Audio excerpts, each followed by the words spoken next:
Electric. And Troy and I have the enviable task of taking us to lunch, which we're already starting this session a few minutes late, so we'll just get right into it.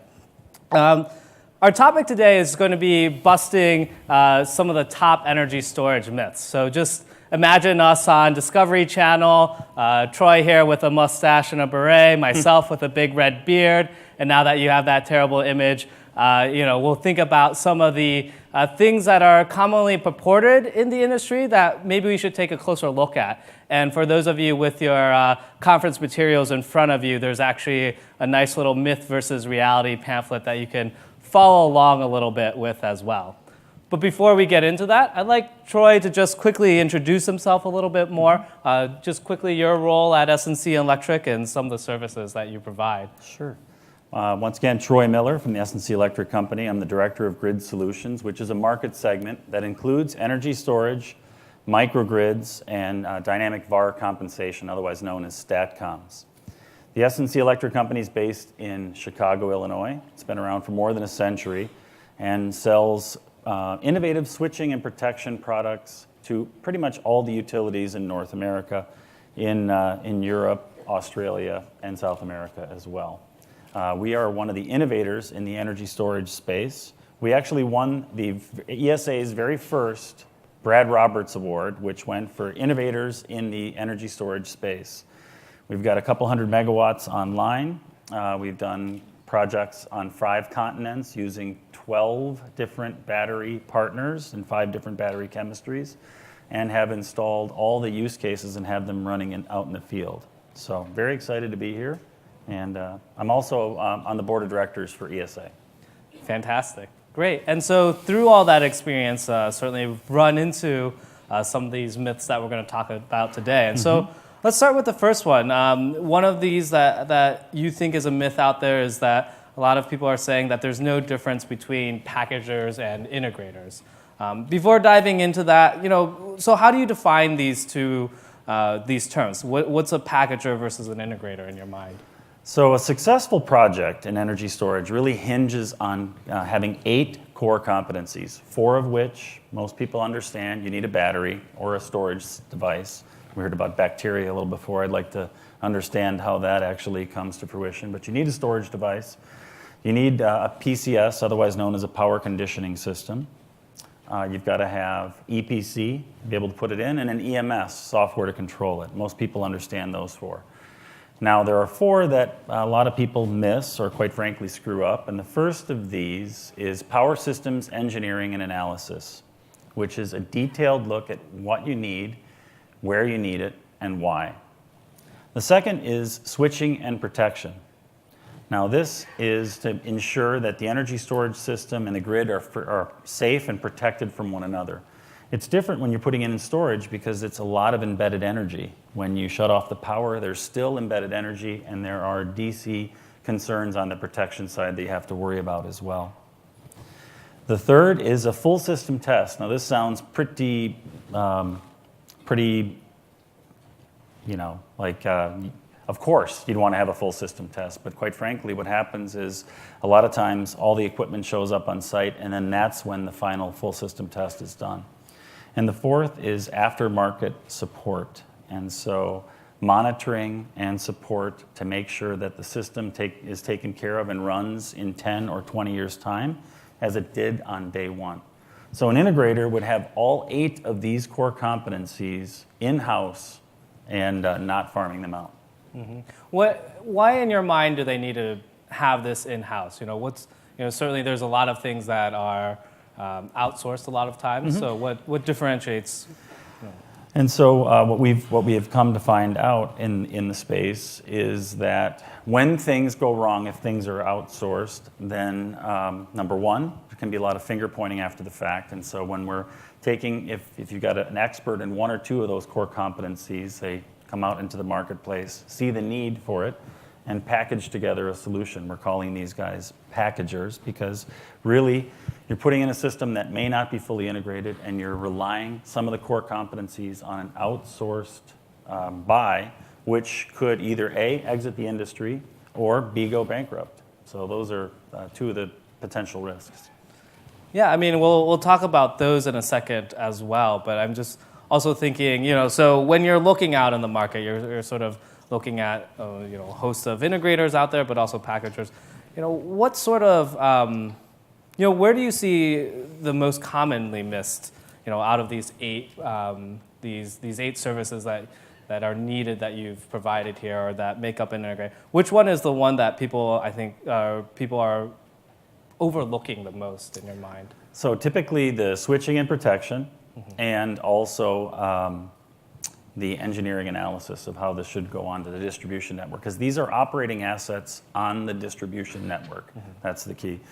And so you've got to work with somebody that understands how these things should operate, what's a safe way to operate them, and how it fits into the overall distribution system. It's not just the chemistry or the software in the screen. So there's a big gap between the actual, valence state of electrons and anodes and cathodes and the screens that control it all. There's a very wide chasm between those two. So it's not as simple as just picking a battery, throwing it on a piece of land, and wiping your hands of it. Right. You can do that, but that oftentimes backfires.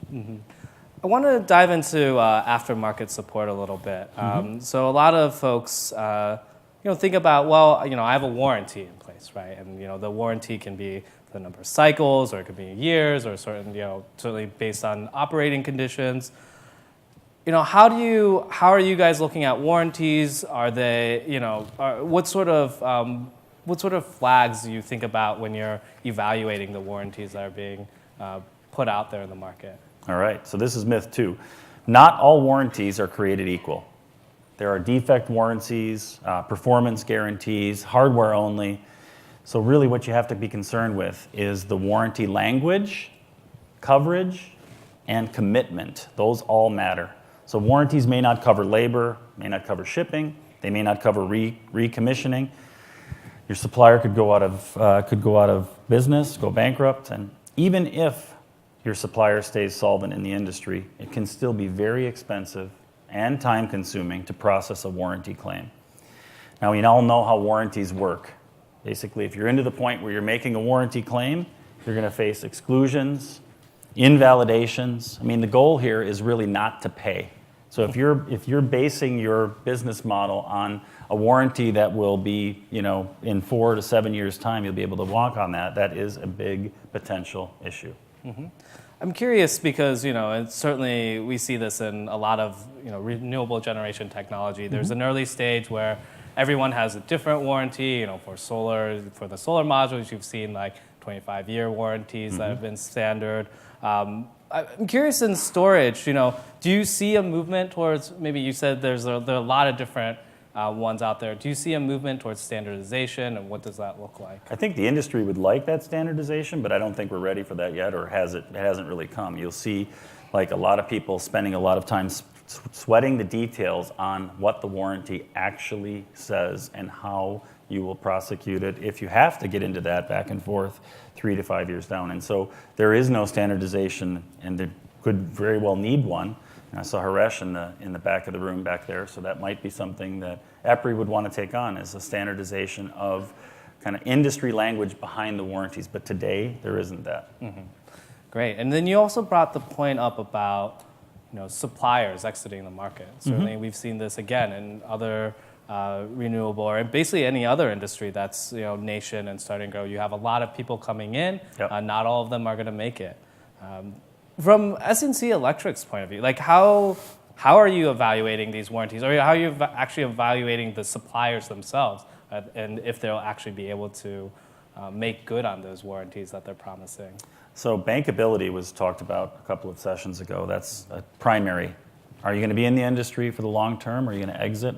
Is there bankruptcy in your future?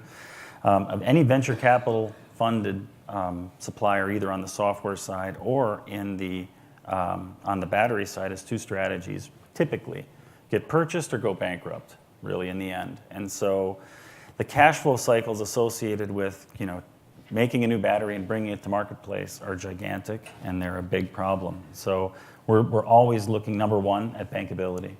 And then beyond that, we've got an 18-point checklist.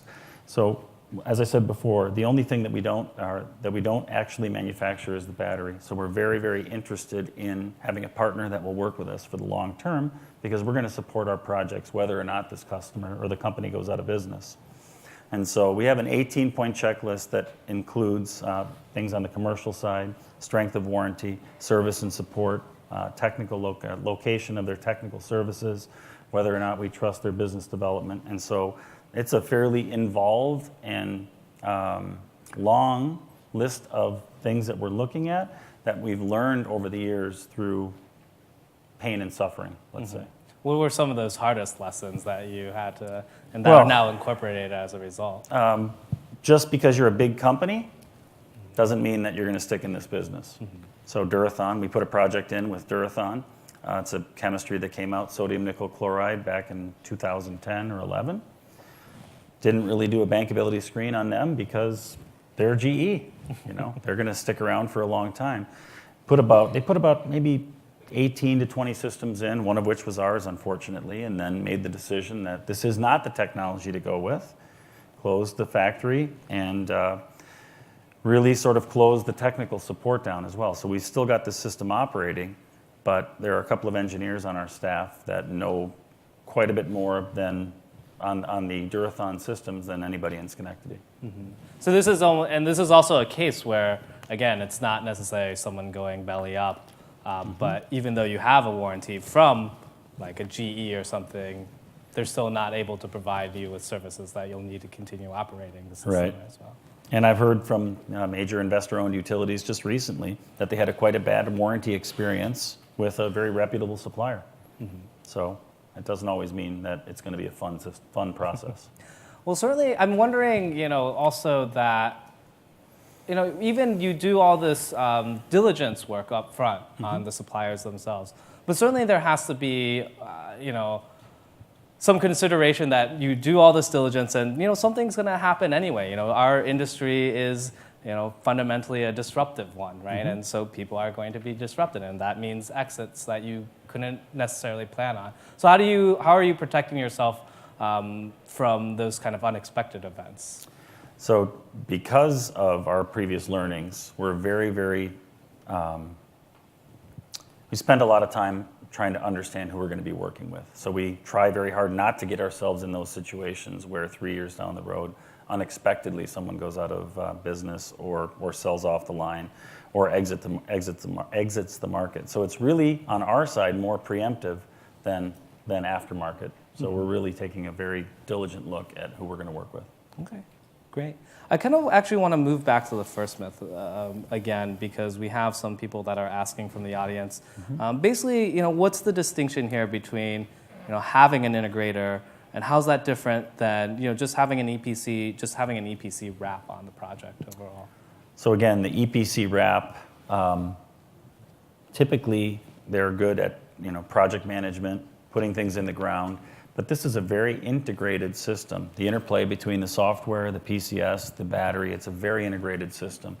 And so what can happen if you're just getting an EPC wrap, which we can provide as well, but if you're just getting an EPC wrap without that full integration, you can suffer from sustained underperformance, problems where it doesn't work for 3 to 6 to 9 months after you expected it to come online. And when you're trying to do this value stacking, I guess we're not using that word today, but if you're trying to get more than one thing. You get one. We all get one mention. So if you're trying to do more than one thing, it can be complex. So you may think that you're safe with a full EPC wrap, but you may not be for those reasons of delayed revenue. Okay. And so this is really just more about core competencies in your mind versus, more so than just a terminology or what someone calls themselves. It's really, again, where do they touch, what parts of the system do they touch? Correct. And, what do they actually have on-hand knowledge about? Right. Okay. Great. Thinking about, some of these other myths, going down to battery life. We've heard a lot of different advocates for different technology, but... Myth 4, by the way. Right. And with SNC, you've had a number of experience with a number of different technologies as well. The sodium-based technologies talked about earlier, certainly lithium-ion and some others. I'm curious just if you can comment on your experience with estimating battery life? That's sort of a fundamental premise for operating the system. So what can we say about that? Well, it's like it says here, very difficult to predict how long your particular set of batteries is going to last, from the lithium ion side all the way through to the sodium-based products. There are so many different variables that go into estimating how long the battery will last. There's just a partial list. Is operating temperature, C rate, rest time, whether or not you charge or discharge linearly. If it's a nonlinear, it's a bigger problem. Whether or not you rest the system at a high or low state of charge. And so when you start to do these multivariable stacks of trying to estimate how long the storage is going to last, it's a very, very complex problem. And one that will sort of melt a guy who's trying to make a pro forma spreadsheet's mind. So a lot of times I'll talk to developers and they'll ask two questions. Is it a lithium? Yes. How many cycles is it? 5,000. Okay. And you start talking about anything else and they sort of go, I don't want to hear it, I don't want to hear it. Just give me the 5,000 cycles, I'll plug it into my spreadsheet, I'll figure out my cash flows and we'll go on. But if so the real key here is, do you trust the guy that's doing your degradation? Do you trust the person behind the actual calculations? Is it two guys that downloaded something from the internet? Or is it somebody that's going to actually stand behind it and put some science into how this thing will actually be used through the seasons and through the daily variations, such that if you're 5 or 7 years down the line, will the thing still be working? Mm-hmm. So yeah, I guess the question that I had there is, who's ultimately responsible for this? Is it going to be getting financiers smarter about degradation rates, which seems challenging, might be a word for it, or then behind the scenes, then if it's some technical support, what is to what extent, what tools are there in order to be able to feel like you can trust that calculation? So typically what we have done is on systems like this, you're working with reputable storage suppliers and hand in hand between the integrator of the system, in this case S&C, that's doing the PCS and understanding how the whole thing is going to be operating on the distribution network, and providing that information in a very dynamic two-way feedback with a reputable energy storage supplier that's going to be around long term. And so what you can have is, in order to make the thing pencil, you will pick the 9 things that have to absolutely be perfect in order for it to last 10 years. And any one of those variables goes out, then your ROI gets torpedoed. So that obviously is not something that you want to be dealing with 3 to 5 years down the road. And so, to be erring on the side of conservatism to make sure the thing is going to work for the long term is really the kind of the bailiwick of an integrator coupled with a reputable storage supplier. Mm-hmm. What do you think most people miss when certainly there is this complexity of the calculation itself, but are there particular things that they're missing when they're misrepresenting the number of cycles that this battery is able to last? How long will it rest between cycles? Mm-hmm. It's very difficult to predict in a lot of ways, unless you say I'm going to do a peak shave from 3 to 5 every afternoon. The rest state, what state of charge are you going to keep it at? Mm-hmm. What's the actual temperature going to be in the system?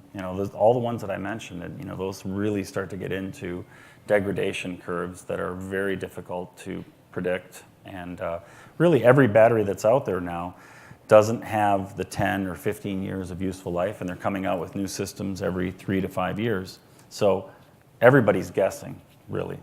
Mm-hmm. But who's the best guesser is what you're trying to figure out. Certainly. Speaking of speaking of which, thinking about the system life 3, 5 years, 7 years down the line, mm-hmm. I think as storage gets cheaper, as there's more opportunities to use it, or even just thinking about some systems are maybe undersized now with the anticipation of building on top of that down the road. Right. And I think a lot of people think of batteries as modular and easily addable later down the road, but you disagree with that, and I'd like to understand the point of view there. Sure. Yeah, that's the 10th myth on here as well. So again, contrary to popular belief, augmenting on the DC side, so adding racks on the DC bus 3, 5, 8 years down the road is far more complex than people would have you believe. There's going to be major differences in capacity levels, major differences in resistivity, and these are non-trivial issues for sure. So just even within the batteries themselves, or Right. the cells. So if you have basically think of it this way, you're putting a new cell on with an old cell and trying to manage those systems. And so there are really a number of large projects that are out on the field operating right now that are going to have major issues that aren't really going to present themselves until probably 5 or 7 or 9 years down the road, after the guy that sold the DC augmentation system has moved on to greener pastures. And so this is another one that looks really good on a pro forma. We'll move some of the cost out to years when the batteries are going to be cheaper, but it's primarily a very, very complex technical problem, and so complex that one of our major storage suppliers has actually backed away from making this promise on any projects going forward. Huh.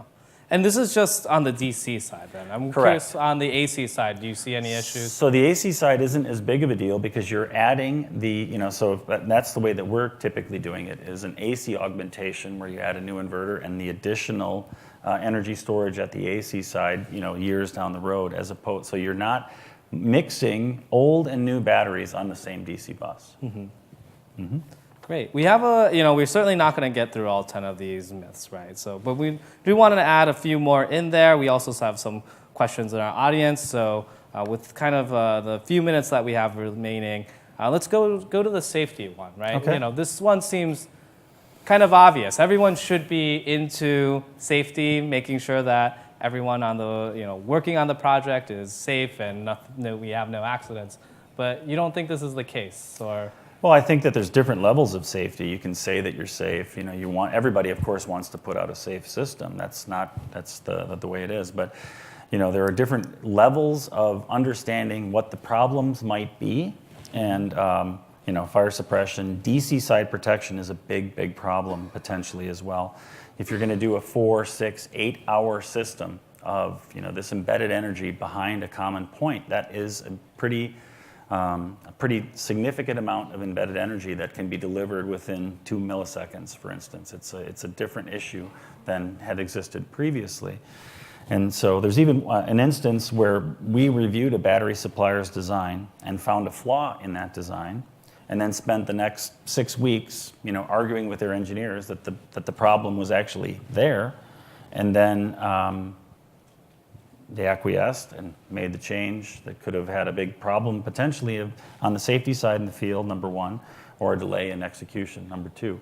So it is more than kind of trusting your potential battery partners or other partners. It's actually verifying it as well. So there are really different levels of how safe you need to be. So this is across the value chain, right? Correct. Just not just storage, on the switching and protection side as well. Mm-hmm. That often gets overlooked at the medium voltage interconnect. Mm-hmm. Mm-hmm. Great. So we have again questions from the audience as well. So switching gears a little bit.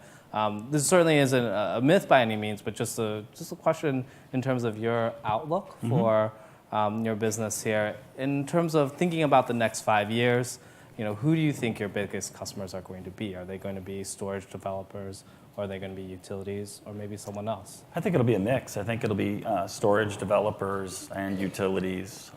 We're not necessarily big and behind the meter. Mm-hmm. I don't necessarily, we're the industry leader when it comes to utility solutions and understanding the distribution network and how things work on the transmission side as well. So it will be a combination of developers and utilities as well as they explore using energy storage to increase the reliability and the resiliency of their grid. Mm-hmm. So sort of a cop-out in picking both. So a little bit. Utilities first, developers second. If you make me pick. All right. Great. With that, we have just a couple minutes left here. Mm-hmm. What do you think then, as you think about these energy storage myths that you prepared, or any other ones that you were considering, what's the one that you want to make sure that everyone in the room and everyone that's watching from their computer screens, goes away from this session thinking much more about? There's the big one would be there's a big difference between an integrated system and relying on somebody to package a system together for you. So that's the primary thing I want you to take away. And if I had to go through one more myth in here, it would be that, islanding is not just opening an AC breaker. There are a tremendous amount of things that you have to worry about when you disconnect from the distribution grid, and they relate to grounding and safety and operation. How is it going to be operated with the distribution engineers? We've got a number of examples about people that we were working with outsourcing some of the engineering and the power systems analysis, forgetting about the ground grid, having a system actually not being able to operate because they didn't have that ground reference. We've done about 12 megawatt level systems for islanding using 4 different battery chemistries in the US and Australia as well. And we've been supporting about 20 megawatts of load with 8 different switches. So it's a very complex issue that needs a lot of detailed analysis. Mm-hmm. And that's then seems to be a lot on the just fundamentally the design side of that isolation system. Correct. Yeah, okay. It's on the AC the interconnection. Basically, we were having 2 different sets of protection and control. And being able to switch between those and having them be adaptive is a real key for any microgrid system and any islanded system.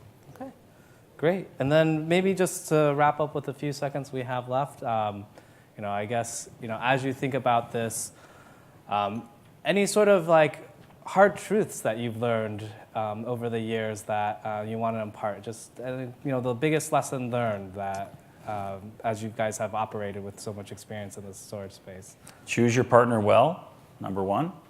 And it's difficult to estimate degradation and look out 10 and 20 years going down the road. Fantastic. Well, we'll keep those in mind. Then please please join me in thanking Troy Miller with SNC, and then we'll move to lunch at this point. So thank you.